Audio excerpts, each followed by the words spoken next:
Brandon Leibowitz, thank you so much for coming on the Inner Edison Podcast. I appreciate being here today. Thank you for having me on today. A little bit of noise in the background, extra editing today. That's okay. That's what happens when you do podcasts.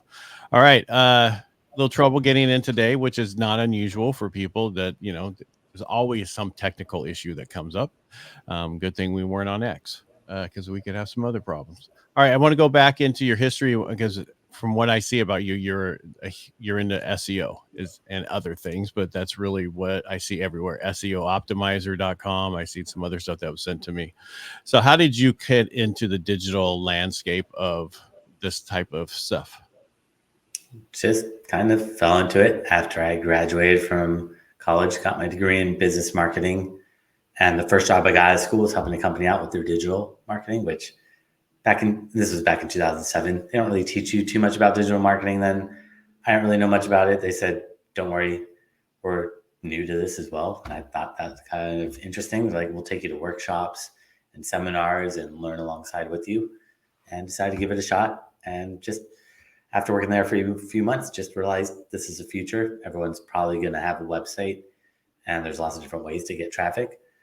SEO is just a way to get free traffic. And I thought, who doesn't want free traffic? And that's really what I focused on mostly over the years, was just tapping into that free traffic from Google, working at different advertising agencies, and before work and after work and on my lunch breaks, I'd work on my own company, and eventually built that up towards I would quit my job, and been doing this ever since. Now, is SEO going away, or is it going to be here forever? As long as there's places to search, then SEO will be around. It doesn't have to be on Google. SEO is search engine optimization, and that means it could be searching on Yelp, it could be on Amazon, it could be on any website where there's a search feature. We'll have to see what happens with Google and AI and all that stuff in the future, because that's shifting things around a lot. But as long as you're still able to search, even on AI, you're still typing something in, searching, there's going to be ways to optimize and try to just get the most visibility and exposure as possible on those platforms. What I'm still surprised is how many people don't really understand what SEO is. We understand what it stands for, the words, but they don't understand how does it work? What do you need to have on your site? Because we're even talking about videos you put on YouTube and other places that you do stuff need to have SEO at this point. And I think a lot of people don't understand that. Everything you put out there should be optimized, at least, because if you're spending all that time making a YouTube video, the easy things are changing the file name, putting some descriptive words in that file name before you upload it to YouTube, writing a good title, putting some keywords in there. The tough part is creating the content. The easier part is can be easy-ish, doing the marketing. It does take time and investment, but doing little things could just help you get a little bit more traffic. Really going all in with SEO does take a lot more time, but making little changes to the titles and adding closed captions and subtitles and writing a good description and adding timestamps and things like that all really help out a lot to those platforms. All right, so let's just start with the one that most people have as a website. What in SEO, there's so many things you can do. I don't know where you want to go with this podcast, because one of the what you run into with business owners, they have no idea what needs to be done. They just keep hearing it, and people telling them and sending them stuff saying their stuff's not done right, and that let me do it for you. And the question is, who should they go to get this help? I know those are a lot of questions. Just pick one and go forward. Well, they should just go with someone that has a reputation and look at these websites that are pitching them. If they're just cold emailing you, they're just going to anyone can find things wrong with the website. There's no perfect website. I could look at Google and say, here's 20 things you're doing wrong. Those reports really aren't going to give you, or they're more to scare you. They're not going to really help you move the needle, because what really matters with SEO is first going in to the code of your website and putting keywords on the coding. That way Google could read the coding, but Google doesn't really care what you put on a website, because they just don't believe anything anybody puts on a website without you building up trust. And trust comes through getting other websites to talk about you. The more websites that talk about you, the more popular Google sees you as, and then they're going to look at those keywords. But it doesn't really work the other way around. If you're not building what are called backlinks, Google's not going to trust you, and They're not going to rank a website that they don't trust. And what is a backlink? A backlink is a clickable link from another website that points to yours. So let's say, for example, you're on the internet and you're browsing around and you're on Wikipedia and you're reading an article, and somewhere on Wikipedia it says Brandon Leibowitz, and you click on it and it goes to my website. I'd be getting a backlink from Wikipedia. So the more websites that link out to you, the more popular Google sees you as, the more trust they're going to give to you, and the higher they're going to rank you. And that's one thing that really most people don't know about, or maybe they know about backlinks, but they're building the wrong type of backlinks. Because if you build the wrong type of backlinks, it's actually going to do more harm than good. And what you need to do is find quality backlinks. And to Google, a quality backlink means it comes from a site that's related to what you're doing and has some authority. So if you're a doctor, you would want sites that are related to, doesn't have to be other doctors, but anything related to like health and wellness. Those are the type of websites that should be linking out to you. Then authority comes down to like, how big is this website? If I gave you a backlink from my website, it's a good backlink, but it's not the same as like a Forbes or New York Times or LA Times. The bigger the website, the more SEO value, and the more related to you, the better off that backlink is going to be. And so I'm part of the podcast too. See, you let me ask the questions, because when you asked what's a backlink, of course I was going to ask that question, and because people don't understand that. I learned that a while back. And you're talking about bad backlinks. Now, somebody does podcasts and they do stuff like this, and they have it on their website, and then they put information in when they upload it to YouTube or through the different systems that they do for the podcast, and they have it in the description, the website, or they have it on. So there's different things you can do, but how do you build them up? How do you get people to help you with the backlinks? That is the tough part. And usually you have to offer something of value. And there's lots of different ways to do that. But like, well, for e-commerce website, a lot of people will give out products to like influencers and hope that they have a blog and write about that product on their blog. It's great if they post it on Instagram and stuff like that. But for SEO, if they don't have a blog and they're not posting on their blog, then it's not really going to help out. So if I was working with e-commerce websites, we'd find influencers with blogs and hopefully with a YouTube channel, because YouTube is probably not going to go anywhere anytime soon. Google owns YouTube and they're going to push that as much as possible. Whereas Facebook is on decline. Instagram is owned by Facebook and they're worried about TikTok. Or if you put all your eggs in one basket, you got to diversify. But that's kind of how it's going right now. And we'll just have to see what happens in the future. So again, for somebody, backlinks, right? How you say, how do I get backlinks? Other people on other people. I heard you said about get on blogs. So what I'm hearing more lately than any other time in history, how important blogs are to get certain ranking, because I hear constantly from friends of mine who's in this, and they're like, you need to write more blogs, you need to do this, you need to do that. And then also take certain paragraphs and key them. I don't know everything, as you can tell. It's not my job. It's to have other people do it for me. So no, blogging on your website is great. So, but more importantly, it's better to take those blogs and give them to other people. So cold emailing websites that are related to what you're doing and trying to build relationships with them, not just spamming websites, but finding niche related websites and just being like, hey, if I was reading your blog and I've been involved with the same industry as your blog is for the past 10 years and want to see if I could give you a free blog post. And somewhere in that blog post would be a clickable link that points to your website. So it's a win-win situation for everybody. You're giving somebody some content and they're going to get that SEO backlink in exchange for it. But if you just ask for a backlink, it's probably not going to work. But blogging on your own website is still good. And I would try to blog on your website once a month. You don't have to blog all the time, but just at least keep your blog updated. If you could do one a month, that's great. And then if you could take more blogs and post them on other people's websites, that's really going to move the needle with SEO, which that is the tough part. Like, how do you find these blogs? How do you get them to say yes? And it's really a lot of just building. It's like networking on the internet, where you're networking with other webmasters to try to get them to potentially give you that backlink for SEO purposes. Now, is this something you do for clients? That is probably where I spend over half my time, is building backlinks for myself and my clients. Like even right now, being a guest on a podcast is a way for me to get backlinks, because hopefully you have a website, you share those episodes on your website, write about it, and then you give me a backlink by me being on your podcast. So it's kind of like trying to think outside the box and just trying to think like, how can I get other websites to want to talk about me? And if you offer your time, offer content, if you do an interview, if you sponsor an event or trade show, but it really is all about trying to think outside the box and just trying to figure out how can I build relationships with other websites to give me that backlink essentially. And what we want, and I just heard this, I just want to reiterate, you basically for that on there to have a link back to your website is what we really want.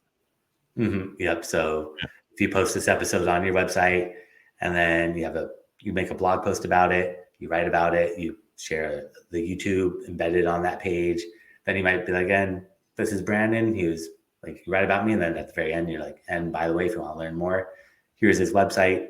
And if that's a clickable link, then I'm getting a backlink from your website. I've started doing that a lot more once I found that out. So I link the names and other things back to the people who've been on the show. Because on my website, I have one page that's for the Inner Edison Podcast, and in there's each of the videos, and then it has a description, and then it also has a somewhat of a blog about what this episode is, kind of thing.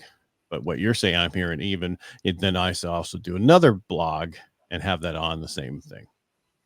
Each podcast could be a new blog post for your website.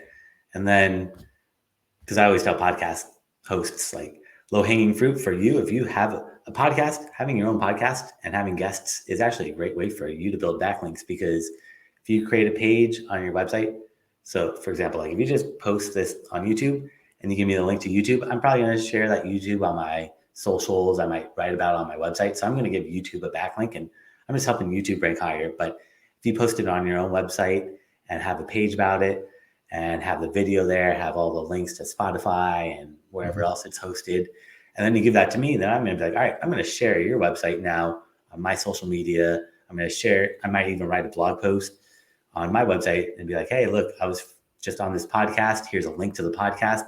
So I would be giving you a backlink. But if you're just sharing it on YouTube or Spotify, you're not going to get that backlink. You're helping Spotify or YouTube or Facebook video or wherever you put it up.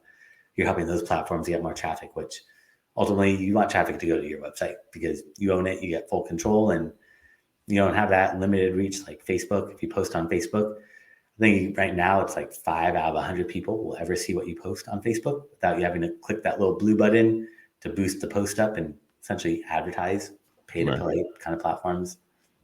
I'm seeing that everybody wants you to pay to boost everything now. Yep. Unfortunately, everything, even the backlinks, I'll reach out to websites and I'll be like, hey, I'll write a blog post for you. It's going to be informational. Like it might be like 7 ways to use Google Keyword Planner to research keywords. It's all informational, but websites will be like, hey, pay me $100 to post this blog on my website, because they know I'm reaching out to them just for SEO purposes. And a lot of stuff is unfortunately paid to play, like all those top 10 lists that you read online. Most of them are paid off by those companies, and can't really trust anything online. Ever since I've been doing SEO, I realized everything is kind of manipulated, and whatever ranks or gets traction is just done by better marketers. It doesn't mean it's a better product or service necessarily. It just means they got in front of the right people at the right moments at the right times. Well, and this is not political, but it's the same thing that the Biden administration was doing by hiring all the influencers to make videos about how great they are.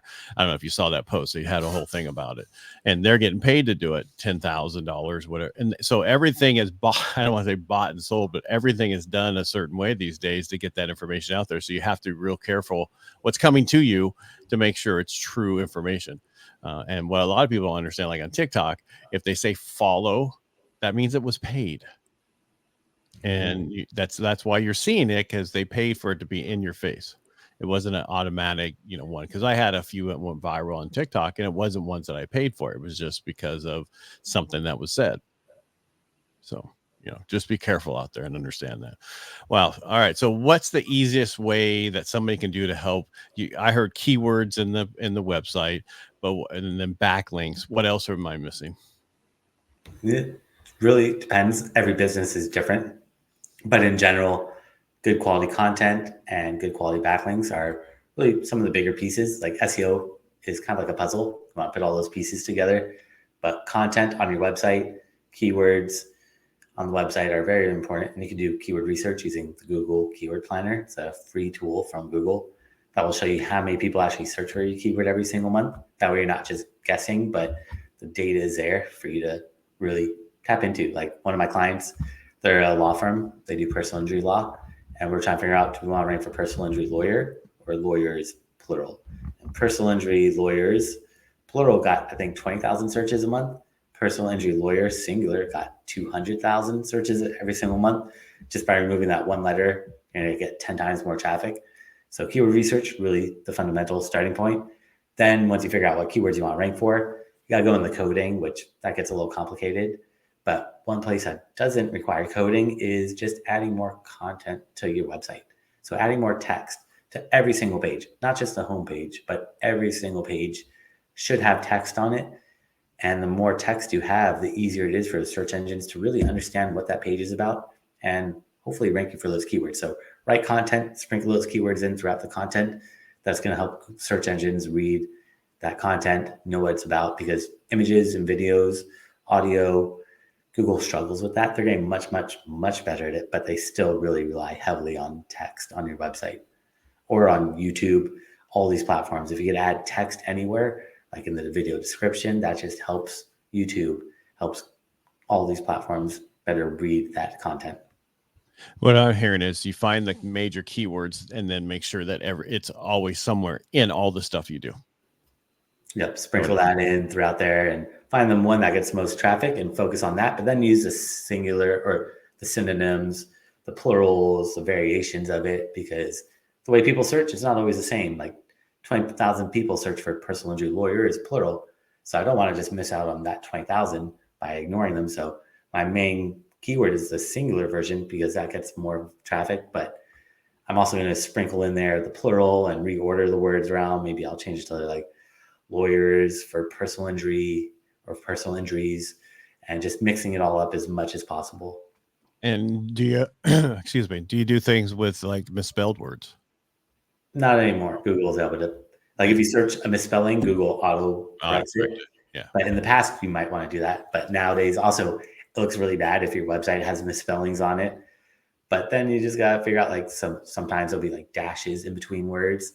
That's where you got to figure out, should I put the dash or should I not put the dash? Because most people searching, they're probably not going to put a dash in between a space of a word because they're just going to hit the space bar. They don't want to hit that little dash symbol. So that's where you could do keyword research and figure out, should I do it with the dash, without the dash, or how should I write this word out? Because you need to spend the time. It only takes like a few minutes to research those keywords. And a lot of people skip that over.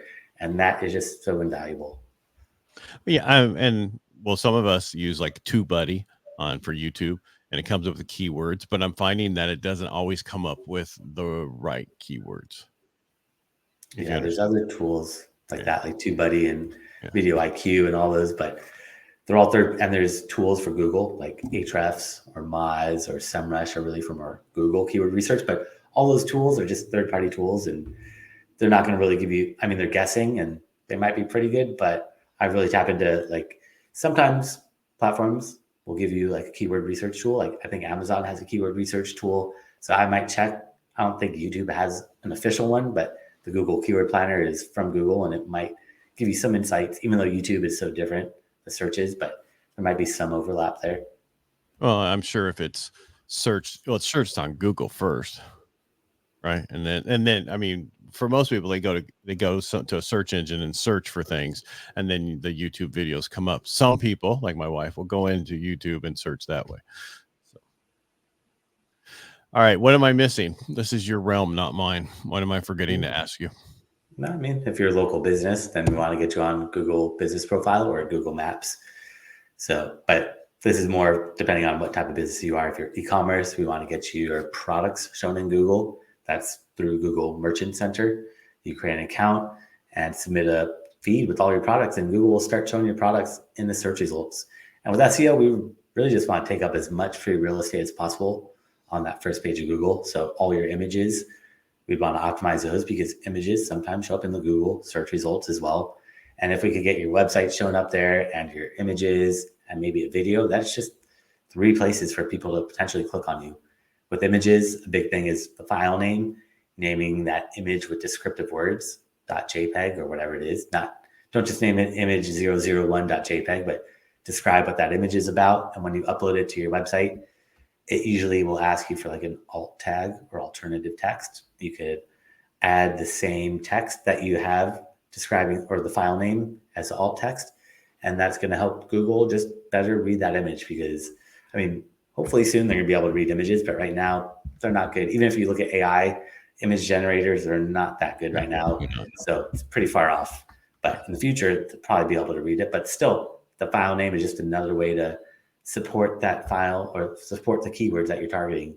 And people also search on Google Images. So if you want to show up in Google Images, doing that as well. And you can do this for Facebook, for Twitter, for LinkedIn, for YouTube, all those platforms, anywhere where you're uploading stuff, name it with descriptive words. That really helps out. Now, when you say descriptive words, are you talking about like separated by commas or just descriptive words in general? Descriptive words in general. So if this was an image of us speaking right now, you might say like Brandon Leibowitz, Inner Edison Podcast interview.jpg, and you separate each word with a dash. And if it's so you separate each word with a underscore, right? Yeah, or underscore or dash or just anything to separate it. If you put them all together, Google's not going to know, and it's going to mix them all up. And you can't do spaces, is what you're saying. No. Yeah. I think people don't realize that you can name your files because I've been in this realm forever, and it was I've been through before internet, so I totally been around watching all this stuff, big changes, and it's constantly changing. I'm in the mortgage industry, but for years we did direct mail, which was amazing for us because we did a lot of it and we could get to the client. Still to this day, in some areas, it is better than. Even though I look at social media as direct mail to a certain point, it's just a different way of doing it. Mm-hmm. Yep. Yeah, no, it's just evolving and just trying to figure out who your audience is and how do I get in front of them? Because you don't just only want to do SEO. You don't want to put all your eggs in one basket. You want to diversify as much as possible and do social, do email, do paid ads, do SEO. Then you could do offline. You could do TV, print, radio, mail, and see what works and just push more of that. Pull money away from what's not working or pull your time away from what's not working because you never really know until you test. I mean, people might say, hey, this works really well for me, but then you try it out and you might have the same business, but your audience is slightly different and they might be looking on forums or Reddit or some other place that you might not have known about. But once you find and hone in on it, I would really go all in, especially like with paid ads. I help people with paid ads and the same thing. A lot of people will just set an ad up and forget it, but you have to go in there and test that ad and stop the bleeding from keywords that are not converting or push more money into like audiences that are working, like maybe males 20 to 25 are clicking on your ad, but they're not filling out that form or contacting you. Cut them out.